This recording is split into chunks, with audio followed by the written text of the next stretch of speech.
18ഉം 20ഉം വയസ്സുള്ള പെൺകുട്ടികളെ കല്യാണം കഴിച്ച് വീട്ടിലേക്ക് കൊണ്ടുവരും.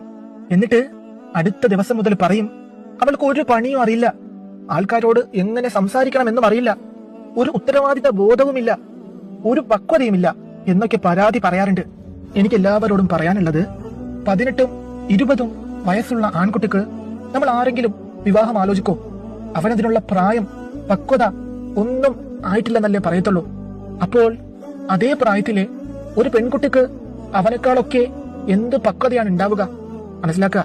കെട്ടിക്കൊണ്ടു വന്നിട്ട് നിന്റെ കുട്ടിക്കളി മാറിയിട്ടില്ല എന്നൊക്കെ പരാതി പറയുമ്പോൾ ആ വിവാഹം ചെയ്ത ഒരു പെണ്ണ് ഒരു കുട്ടിയാണെന്നുള്ള ഒരു ഓർമ്മ വേണം.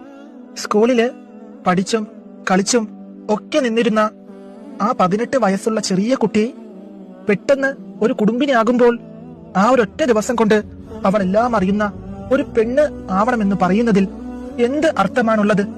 നിങ്ങൾക്ക് നല്ല ക്ഷമ വേണം. അടുക്കളയിലെ കാര്യം മുതൽ കുടുംബ ജീവിതത്തിൽ ഉണ്ടാക്കിയെടുക്കേണ്ട അടുക്കും ചിട്ടയും വരെ നല്ല സ്നേഹത്തോടെ അവൾക്ക് പറഞ്ഞു കൊടുക്കാൻ സാധിക്കണം.